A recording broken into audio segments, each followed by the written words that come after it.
on this edition of the Self-Publishing Show. I came of age really because I did my novel my way and there was no more ghostwriting novels for other people. It was me. Publishing is changing. No more gatekeepers, no more barriers, no one standing between you and your readers. Do you want to make a living from your writing? Join indie bestseller Mark Dawson and first-time author James Blatch as they shine a light on the secrets of self-publishing success. This is the Self-Publishing Show.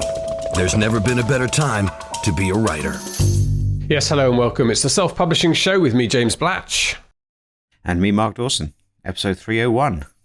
Oh, there we go, yes. For people not watching on video, I'm holding up an episode 300 mug celebrating 300 episodes, which surprised us all by appearing through the door. We didn't know who sent it, to be honest. Well, I thought you'd sent it. Well, no, I was obviously, I wouldn't do that. I overestimated you. I thought Sarah Cattle might have sent it. Well, Lucy did.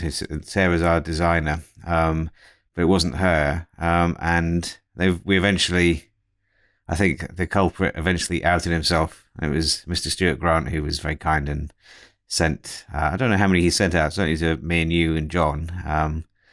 But yeah, that was a very nice thing to do. And I'm also pleased, James, that after 300 episodes, you've now remembered to say, if you're holding something up, that most of our listeners don't know what you're talking about. So that's well done. That's progress. 6 years. Yeah. I'm not guaranteeing it's going to remain like that. I'm sure it won't. Collector's item then. We could perhaps auction them off at SPS Live. Well, yes. We could sign them and auction them off, couldn't we? I saw a Banksy where it was just sold for 18 million yesterday. The one that destroyed itself. That was absolute genius though, wasn't it? That whole thing. Was complete genius. Yeah. Complete genius. But yes, I'm not suggesting our SPS 300 mugs are going to be worth £18 million in 5 years' time. 18 pence perhaps. No. Now you are, for people who now know, if they watch the last episode or listen to it, they have an idea of how this is all put together in the background, and they'll see that you're on Zoom because in your garden you are still building your studio. How is that going? Yeah, really good now. So it's weatherproof. The windows and the doors are in. The roof's done. We're starting to think about a bit of external stuff, landscaping, and they're busy working away inside. So we are talking about heating systems and where the desk will go and where the plugs are going to go. So it's all running ahead quite fast. I think I'll probably be in January, is my guess at the moment, January or February. Okay. So wow. Yeah, very, very exciting. Good. And we're recording this on the Friday, a week before it goes out. And on Sunday, we're meeting you, me and JD at Tottenham Hotspur Stadium, which is a football stadium in London, to watch egg hand, not football. Watch a sport imported from our American colonies. Yes, we're watching the NFL. So the Dolphins are playing the Jaguars, which is... obviously, I'm a Dolphins fan and have been for a long time. So there was some hope that they might be quite good this year. That hasn't exactly turned out to be the case. So they are 1-4. So they've played 5 and won 1. And the Jaguars are 0-5 and are on a 20-game losing streak. So wow, the two teams battle of the bottom are really bad. Although this is pure waffle, so please skip forward if this is offending you, anybody. But the Dolphins quarterback called Tua Tagovailoa has been injured, and I think he's playing again on Sunday. So it will be fun. So yeah, we're having a bit of an away day, aren't we? I've never been to an NFL game, so I'm very excited about it. I do watch the Super Bowl normally. And so I remember you going on about tanking for this guy. So you had to do badly to get a good pick draft in the pick, and you got him, and now he's injured. Even though they were tanking for him, it turns out the quarterback they didn't pick, so the one who went after them is a guy called Justin Herbert, and it looks like he is with the rest of unbelievable. So they picked the wrong one. Well, there you go. Which is very Dolphins, but there you go. That's how it is. Well, I've just realised it's a Florida local derby. Do they use expression local derby in America? No. Local rivals. I mean, they have those big rivalries, don't they? The Red Sox and the Yankees and stuff. But yeah, I don't think it's. In case anyone was wondering, that the cleaners are just downstairs, so you may hear a Hoover going around in the background, but not really the same as. So, for example, Spurs and Chelsea in London, West Ham and Millwall in London, or Liverpool and Everton, Man U, Man City. Those are grudge matches in football, where they have a little bit more about them than a normal and any other match would be. So it's not quite the same, and the crowds aren't quite the same in American football. Okay. Although I have been to New England before, and it was pretty feisty, but not quite the same as some of the tribal atmosphere you get at a Premiership game. Okay, well, I'm still looking forward to it, and I guess I have to support the Dolphins because if you don't want to get sacked, yeah, absolutely, it's tough, isn't it? You did come to a Mets game with me, who, by the way, have had a very similar season with their lead pitcher Jacob deGrom. The moment he went off injured, they can't win any games, even if he wasn't due to play anyway. So their season was a season of two halves as well. Okay, so we're doing that on Sunday, a little get-together in lieu, really, of the time we'd normally be spending together at conferences and travelling. And as it stands at the moment, there is a possibility that the American government has woken up a little bit to the fact that people need to know a date of when Europeans can go, and they've whispered that it might be the 8th of November. So we've done some rearranging this morning for the umpteenth time of our flights to get us to Vegas, and we are, I don't know, moderately hopeful, I suppose, that we will get there, hopefully on the 8th or 9th, but who knows? We are planning to be there. Just this moment, had talking about changing plans. We have 4 tickets for the game, don't we? On yes, on Sunday, and my friend has just emailed me to say he's got COVID. So so now we have 3 tickets. Well, let's have that conversation off air rather than we will. Yeah. Oh my goodness, it's just this is life these days, isn't it? But no, we are hopeful that we'll be able to go on the 8th. But, we don't know. It's 3 weeks away, as you said to me just whilst we're off air. This year is running away with us. It's my daughter's birthday today. It's my birthday in 2 weeks. Happy birthday, Freya. And then we're off to Vegas, so it is going. And then before you know it, it'll be Christmas. Thanks for that. Okay. Right, on to more serious matters. Can I welcome Sheena Agar, who is our latest person to become a Patreon supporter of the Self-Publishing Show. She's been to patreon.com/self-publishing show. Thank you, Sheena, very much indeed. You're very welcome. And I think that might have been a week late, so I do apologise for that. We have a good interview today. I've been very busy Fuse books-wise this week. Actually, we had a webinar during the week where we talked about the success we've had with Fuse. But we've been bringing a new series online. One of our existing series has slumped a little bit over the last 6 weeks. So I'm now working with another Facebook ads guy. So Arnis and I are talking about how to revive that and how to get that going in the right direction again.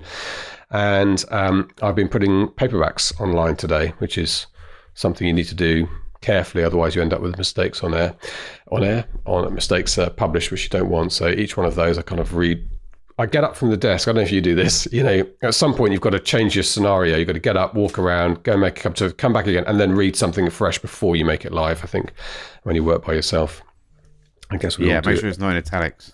No, I did do that once. I did think I talked about that, didn't I, once? But I try not to do that as much anymore. That's good. Yeah. That helps. Good. Okay, right. We have an interview today with an author called Roz Morris. She's actually in the UK, here in London, southwest London.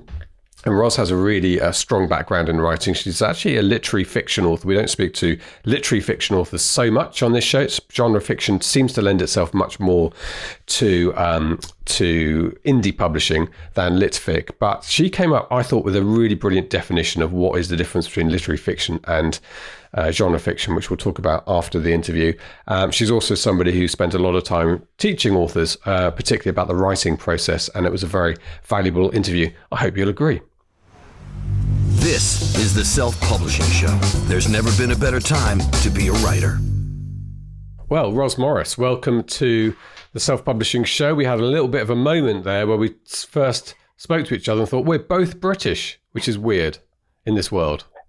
It is. I'm so used to the internet connecting us with everybody. I just happily talk to people on podcasts in America or Canada or anywhere. And you know, publishing, self-publishing, writing is booming, and it's huge in the UK, but it is massive in America, which I think, you know, lots of our colleagues who we speak to are in the US, so we sort of get used to that. But it's a funny that there's quite a few sort of high-profile people like Mark and Joe Penn and Nick Stevenson and others here in the UK. So we punch above our weight, I feel. We do. And I remember when I first started self-publishing and I was getting my books into the charts on Amazon in the US, and people who I knew who had traditionally published were saying, but you haven't sold American rights. And I said, that's not how you do it. Yeah. Completely different. Yeah. So we're going to talk a bit about this because I know you've got a lot of experience in the whole area. We'll talk a bit about literary fiction and people who don't write a book a month, which includes me, I should say, because we seem to be not surrounded by, but you very often do meet people who seem to be able to write books at a phenomenal rate, but not all of us can do that, right? Yeah, absolutely. But the great thing about self-publishing is that we make our own rhythms. And for some people, very fast production is very good for them. It's good for their creativity and it's good for their business model. And for others, they need much longer. And we can find a way to do it that satisfies whatever we need. Yeah. Okay. Well, let's talk a bit about you. Start off with Roz, if you don't mind. Why don't you give us the lowdown on Roz Morris? A bit about your writing and publishing background, I should say. Well, my writing and publishing background, I was a sort of introverted, scribbling kind of kid. When I got out of university, I stumbled my way into a publishing company and started working there.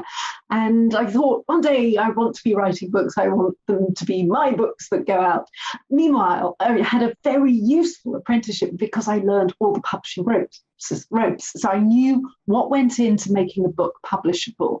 And these are the kind of hidden things that a lot of people don't realize goes on. And then bit by bit, I was starting to write my own work. I got to know some writers. I married a writer. That was very handy because I was suddenly then among a lot of people who took their writing very seriously. And that's, I think, something you need. You need some people around you, whether you can actually physically meet them or not. You need some people who make you think, okay, it's all right for me to take this as seriously as I want to. So from that, I actually got some ghostwriting jobs because my husband was doing some ghostwriting. He's a very prolific and established author.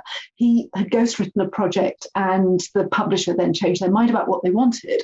And I'd been doing quite a lot of kind of apprenticeship writing, bits and pieces. I'd been workshopping a novel and all sorts of things. And he said to me, I don't have time to rewrite this the way the publisher wants it, but you could do it. It's really, you will be able to do it. So I did. And I handed over this manuscript and the publisher said, oh, thank heavens you've managed to do that. You've saved our bacon. They didn't know it was me at the time. But once we said, well, actually, it was Roz and not Dave, then I became someone who could be relied on to produce a ghostwritten novel, which is what I did, if needed. And so I got my way into publishing that way. I was ghostwriting novels for other people. And then gradually I was working on my own books and I was mentoring people as well because I discovered I really liked talking about how fiction worked. And I did quite a lot of mentoring for an agency called Cornerstones, who I think are still going. And they were developmental editors, really. So I would write developmental reports and I kind of realized I could figure out what a writer was trying to do and what they needed to be taught in order to get the book they wanted. And so I was doing a combination of those things, writing books for other people, helping other people write their own books. And I had a bit of a lull in ghostwriting contracts and I thought, I'm really going to finish my book. And about that time, self-publishing was taking off. I started a blog. I wrote a book called Nail Your Novel, which was about just how to get the book out of your head and onto the page and in a form that will do it justice. And I self-published that, and that seemed to do really well. I hit the right spot just at the beginning of the big self-publishing revolution, which was, I think, 2009.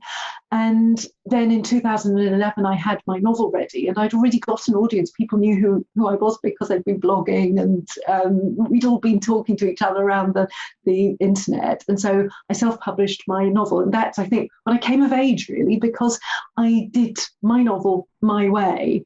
And there was no more ghostwriting novels for other people. I was me. Yeah. And that's it. But was the ghostwriting experience a learning process for you, getting in the heads of other writers? Fantastic. Yes, a fantastic learning experience from that point of view, and also from working with editors, because what I learned was all sorts of requirements of commercial fiction. I already knew about the publishing process from the editing side as an editor, because I'd done them all. I'd done developmental editing, copy editing, proofreading, all the production stuff and all the development stuff. But what I hadn't had was I hadn't been on the receiving end. And when I started ghostwriting, I was on the receiving end of this all. So that's very different. So I was kind of knocked into shape by that. I found out exactly how fussy copy editors are about the stuff you write, and you might not realize that.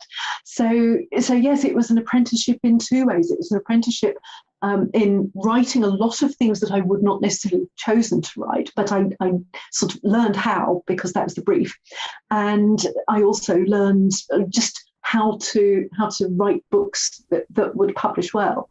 Yeah, it's funny we talk about finding your voice when you're a writer, and there's an old adage, I think, whether it's true or not, it sort of takes 1 million words or something too before you sort of find your voice. Hence all the rewrites a lot of us do with our first novels. But when you're ghostwriting, you're finding somebody else's voice. It sort of feels to me fundamentally different, or are you in there as well? Sort of, but what I had to do was figure out what they would write if they could, and also what their audience would write, because ghostwriting is very commercial. I actually have a whole course about this, and it's very commercial. What you are doing is satisfying a market that's already been identified. So a publisher will say, we know this person would sell quite a lot of books if only they could write them.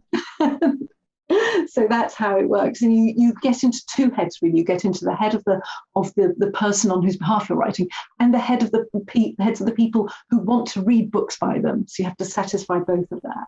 Okay. So let's talk about literary fiction then, which is what you've settled on. I think obviously is your preferred genre.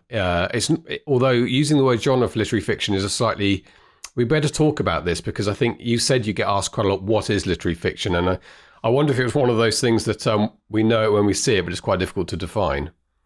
It's hard to define. I tend to think of literary as it's a quality that could apply to all kinds of stories.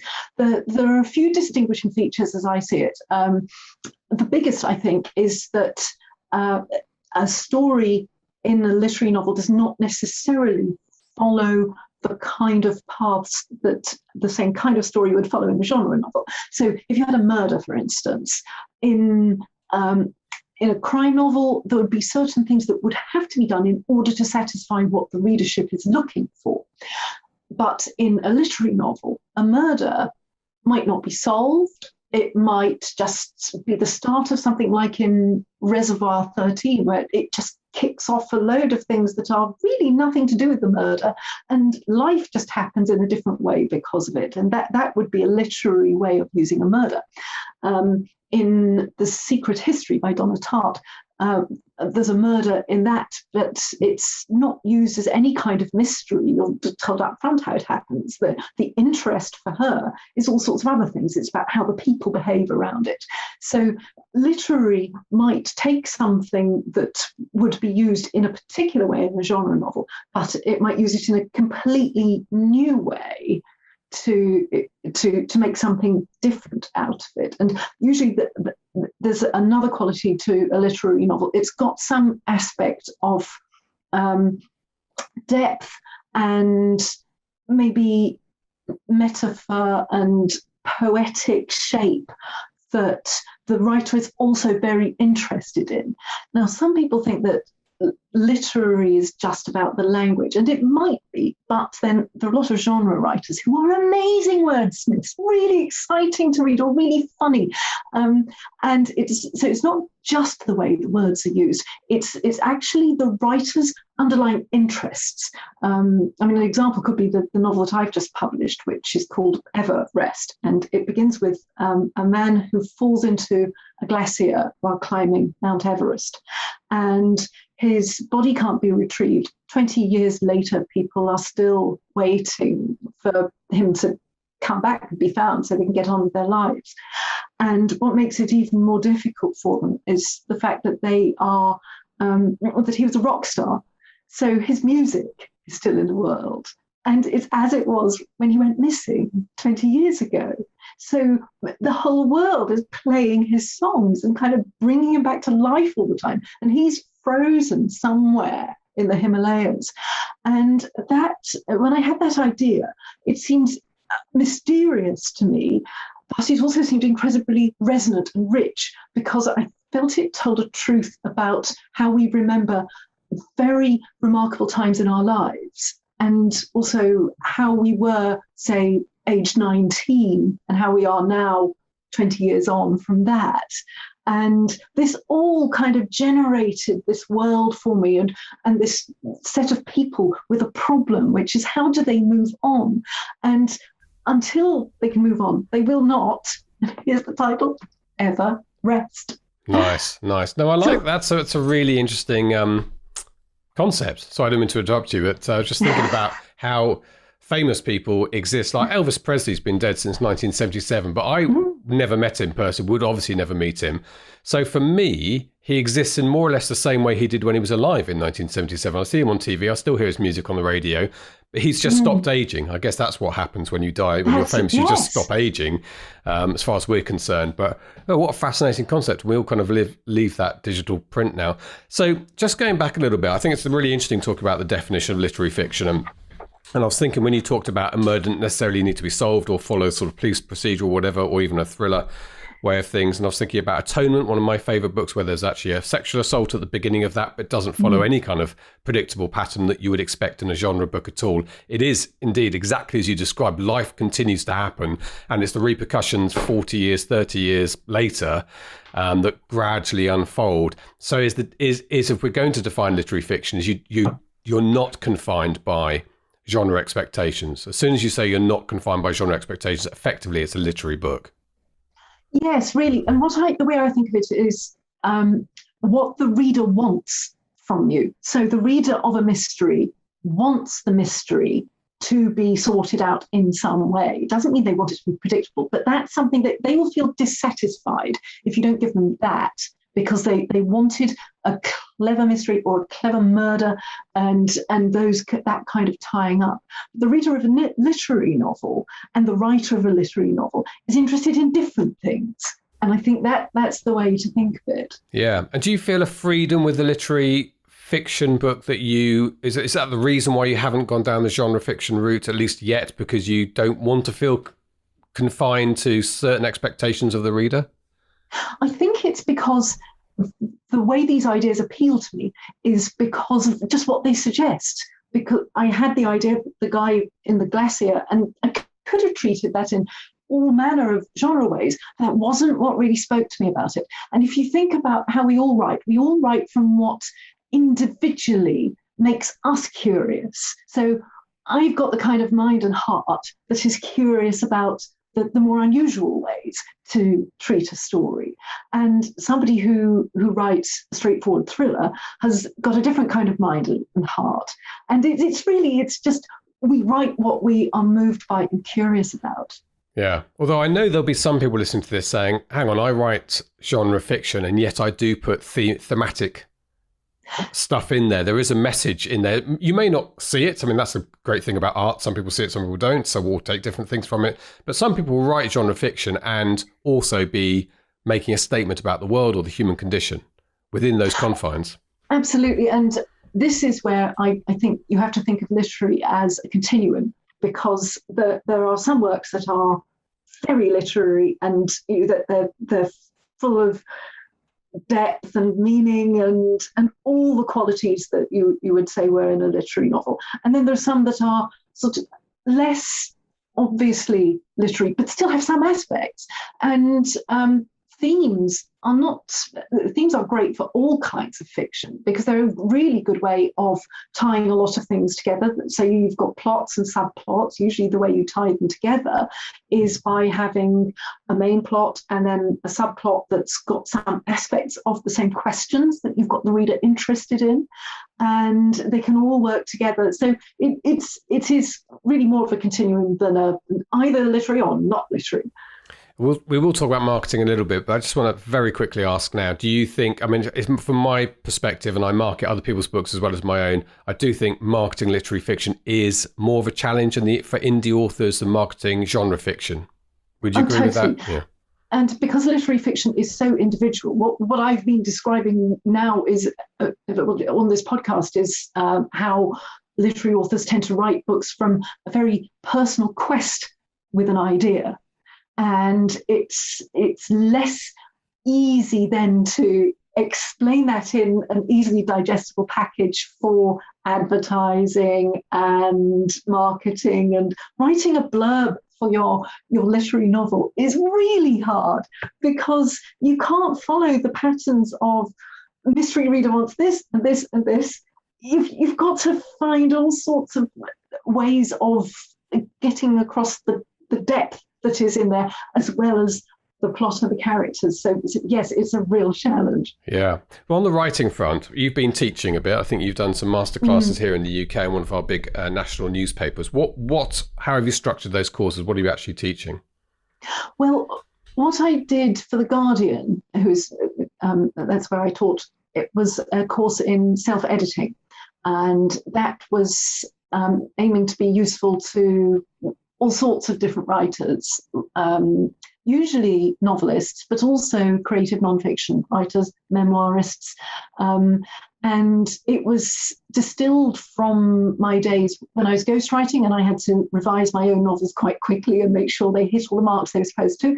And also from when I was doing a lot of work with Cornerstone's literary agency, I would find that there were certain things that people had blind spots about, and I could help them see that. And so I created that course out of the various tools that I developed for helping writers. So it was a broad spectrum of all sorts of writers, and I just took them through the stages of assessing your manuscript, doing deep level analysis, creating a rewrite plan, finding out what you should do next, and getting through it as well, because it can be quite a grueling job.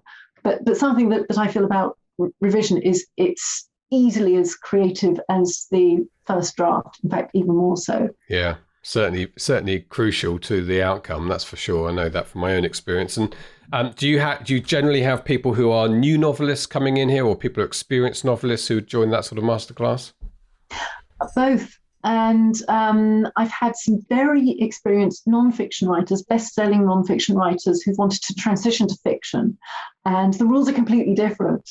So they come to me and I help them with their novel manuscript and sort of unpick the thinking that they have for non-fiction and give them a new set of thought patterns for fiction. Yeah. So is your husband traditionally published?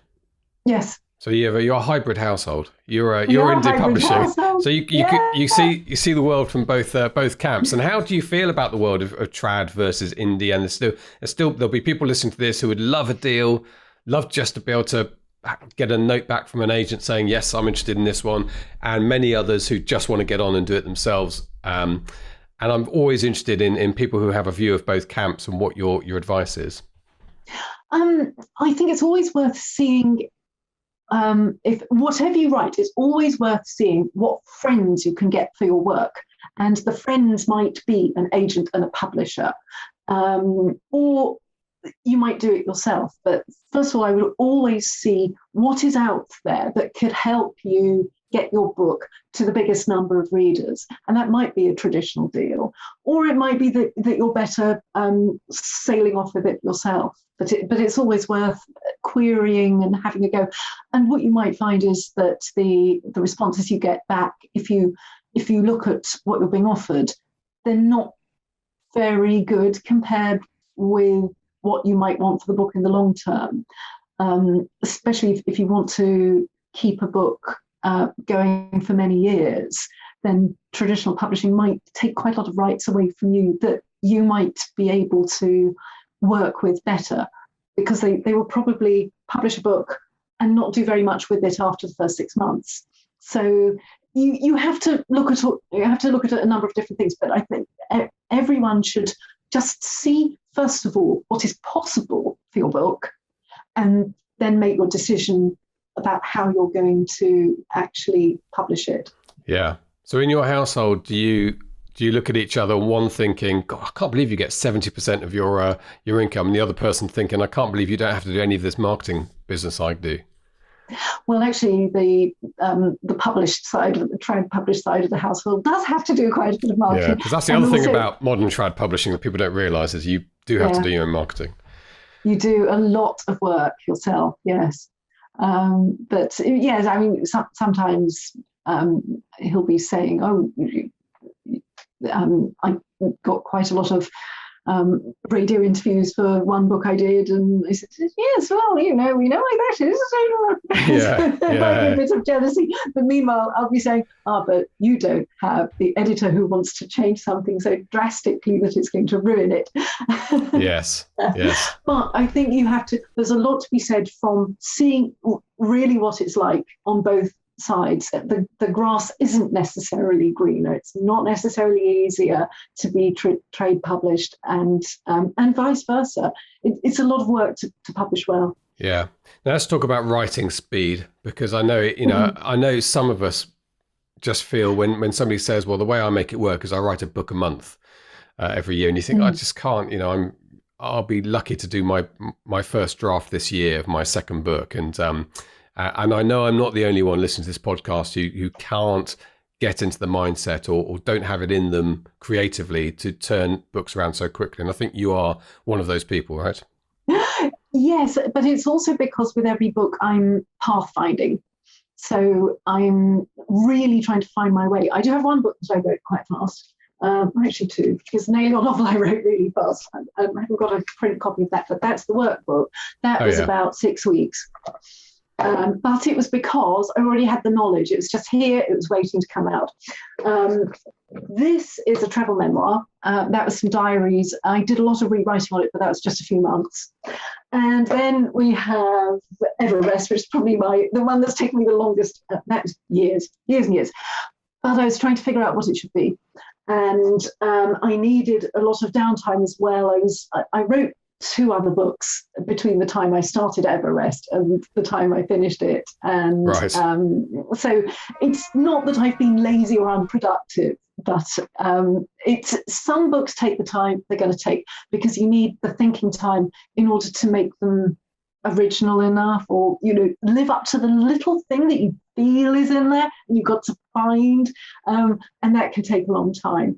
But if you're writing something like a series, you've already got so much established. You've got the characters and the world. You know what people liked about it too. You know the questions that readers are asking. So that's much faster. It really depends what you're writing, I think. Yeah, to hit those beats. In terms of marketing, Roz, what are you doing? Because you were there at the beginning. I know people who published around 09, 10, 11 found audiences much easier than it is today. Yeah. And then you had a good foundation to build on since then. But are you actively marketing today?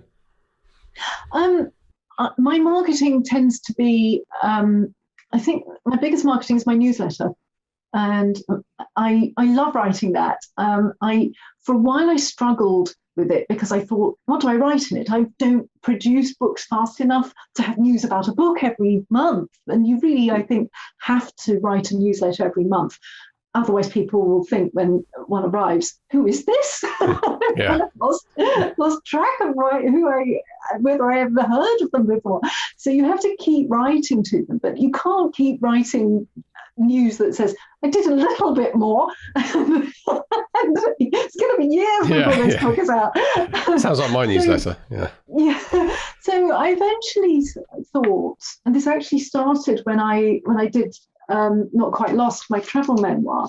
I wrote a newsletter that was about how someone had suggested I make my travel diary into a book. And I said, don't be ridiculous. No one will read a travel diary by me. And I just wrote this conversation out. And various people had said to me, no, I'd read it, really, do it. And I gradually started to like the idea. And so I just wrote that as my newsletter. And I suddenly thought, I could do every month I do have conversations about my creative life and things that I'm doing. So I started just writing about being a creative person and museums I've gone to and quirky little things that had happened. And I suddenly really enjoyed sharing those things because they were about my creative inner life and people enjoyed reading them. And they were actually really about how I think and feel, which in an oblique way is the nature of my fiction as well. So it works as a way of getting to know me. And it's not hard sell at all. It's not sleazy. It's not trying to find excuses to mention my books all the time and all the stuff that can be a bit icky if you feel like you're not the kind of person who can just be pushing yourself all the time, and especially if you don't write many books a year. And so I started doing that. I've kept it up. I can keep it up because I find it personally rewarding. And I get notes back from people saying, I really enjoyed that one about the sculpture park you went to. I don't know whether it actively sells books, but what it does do is it keeps me on people's radar.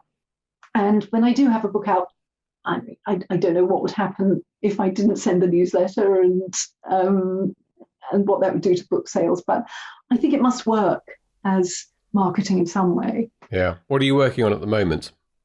Well, I'm gathering ideas for a novel. I've got little bits of ideas for, but at the moment I keep getting work from people who want me to developmentally edit their books or mentor them through a book. And at the moment I'm taking advantage of that because I really need to refill the well. I was kind of emptied out by the book and I need to get those characters and those themes completely cleared away and start thinking of other things. I do have something that I want to nurture and I want to spend time with it.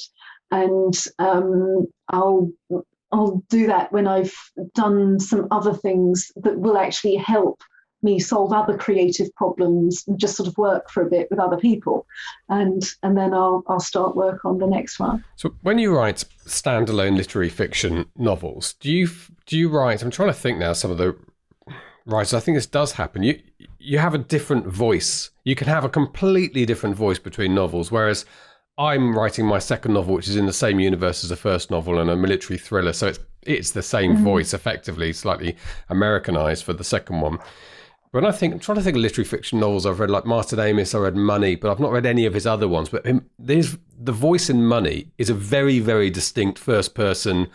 I could still remember it, sort of quite aggressive, machine gun kind of thoughts guy walked around. Now, he would then move on to his next book, which is where you are now, trying to empty all that away, which is completely opposite experience of most of us who write series and so on, and start again. That's quite an interesting concept to me.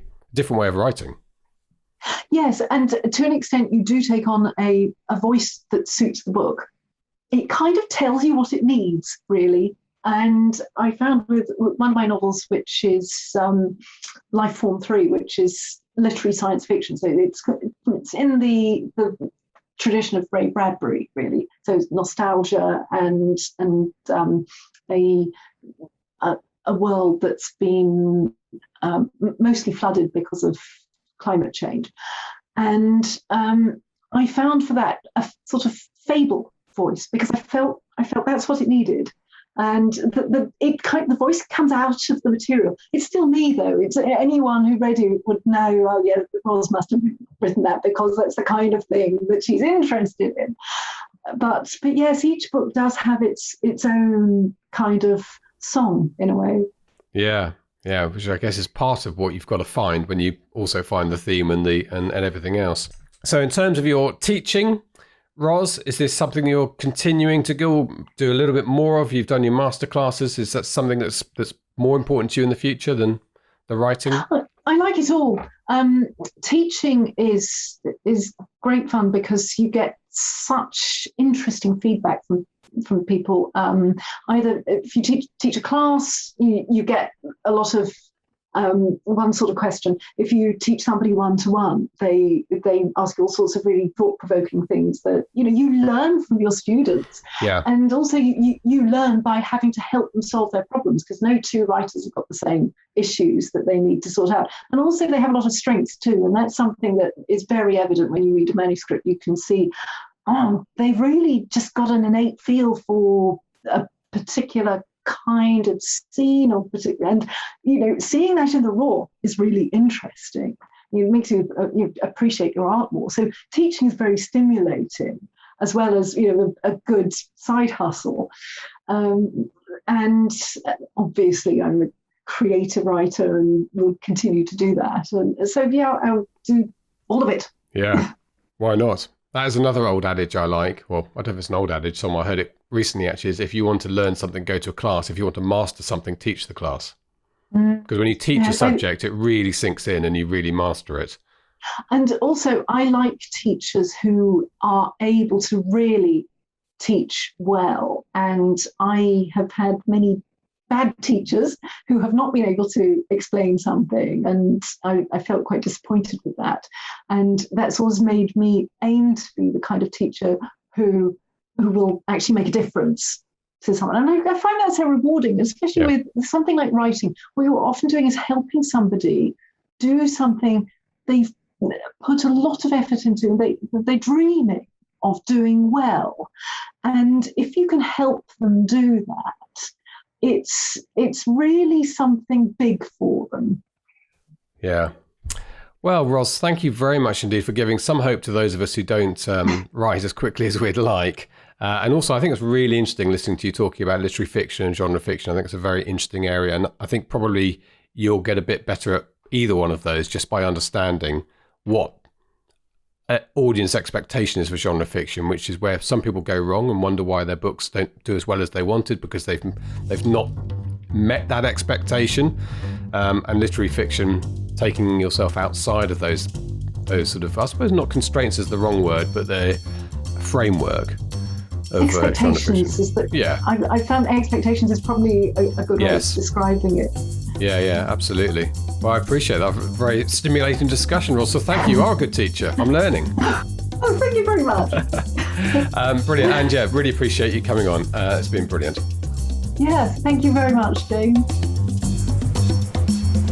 This is the Self-Publishing Show. There's never been a better time to be a writer. There we go. So Roz's definition is, for the difference between literary fiction and genre fiction, is it's the reader expectation that defines that.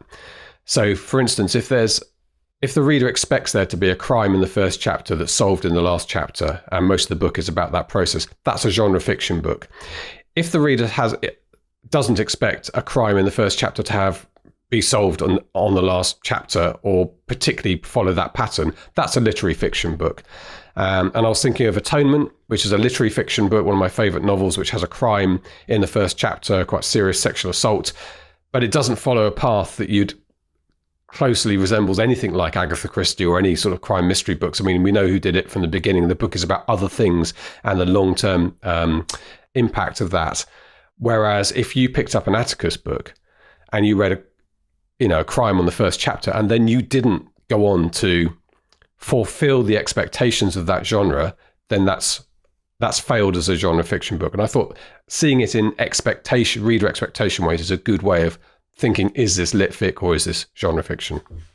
Yeah, I think there's some credence to that.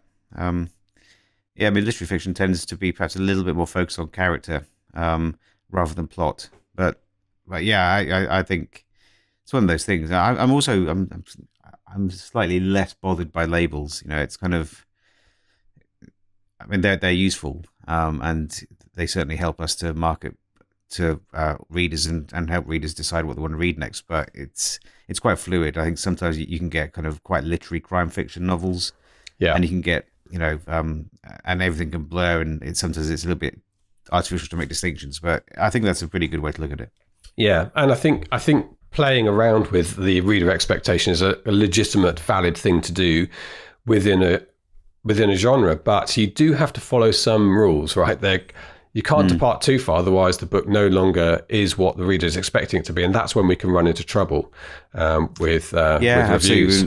Romance that where reader expects a happy ever after and you don't have one. That's a pretty surefire way of getting yourself killed in reviews. So, there are some. I think some genres have stricter conventions than others. The books I write I have a little bit more leeway as to how I can end things. So the one I'm writing now, spoiler alert, is not going to have. It's about Chernobyl. It's not going to have a happy ending. It's kind of like, do you remember Rogue One, the Star Wars film? Yes, love Rogue One. Really great film. And without spoiling too much, it doesn't end well. But it's a fantastic ending. Downbeat ending. I'm going off track over here, but downbeat endings can be just as enjoyable. It does confound expectations, but I agree. That's it's a good example of how you can do that within genres sometimes. Yeah, absolutely. But some people didn't like it. I've got friends. One friend of mine said she won't watch it again. She found it too depressing. And I thought, I can sort of see. Some people kind of want there to be we shouldn't give away the ending. Some people might not have seen it, but I will tell you, it's a brilliant standalone film, and to my mind, I'm a very early Star Wars nerd, is the standout best Star Wars film since the first three, by some way. Yeah, I'd agree with that. Yeah. I do remember I'm trying to remember her name, Debbie. Debbie I spoke to her in Florida a few years ago, and she was talking about sweet romance books that she wrote, and it was so defined, the genre expectation that there would be this kiss. I think she even said where the kiss would happen, like in the second to last chapter, and woe betide you a little bit if you deviated too much from that. Yeah, well, there's a comfort in familiarity, and those readers who enjoy those books like to know that they're not going to be surprised. They're going to have the experience that they want going in, and they want to feel happy at the end of it, and that's absolutely fine. It's not the kind of book that I would want to write or read, but then I'm definitely not that audience. So I think that's completely fine. I think it's like a lot of things in life. If you want to break the rules, you need to understand them first fully, and then you can break them. And rather than try and do things differently because you're gonna create a new genre way of doing things, it probably isn't going to work at the beginning. But when you're Conan Doyle and you've written enough, then you can do that Rogue One ending. Although even he, I think, got a lot of stick at the time when he killed off his main character, and he eventually brought him back. Yeah, he did. So there you go. Even Sir Arthur runs into that. Good. Okay, well, I really enjoyed that chat with Roz. So thank you very much. And thank you to our team, a myriad of people, with Catherine and John and Stuart and Sarah and everybody who's in the background and contributes to this, as you now know. And thank you, Mark, for turning up. We're going up 3 flights of stairs. Huh? 3 going flights up of stairs? 3. Well, you're right at the top of the house, aren't you? Oh no, there's 1 flight of stairs. No, this is in the office above the garage. Yeah. Oh yeah. Oh well, forget it then. Yeah, it was pretty easy for me. Yeah, good. Okay, well, I'll see you on Sunday with some anonymous guest. Yeah, well, I have to think about that now, won't I? But yes, absolutely. Yeah, that's going to be an interesting one. All right. Thank you very much indeed. All that remains for me to say is it's a goodbye from him. And a goodbye from me. Goodbye. Get show notes, the podcast archive, and free resources to boost your writing career at selfpublishingshow.com. Join our thriving Facebook group at selfpublishingshow.com/Facebook. Support the show at patreon.com/selfpublishingshow. And join us next week for more help and inspiration so that you can make your mark as a successful indie author. Publishing is changing, so get your words into the world and join the revolution with The Self-Publishing Show.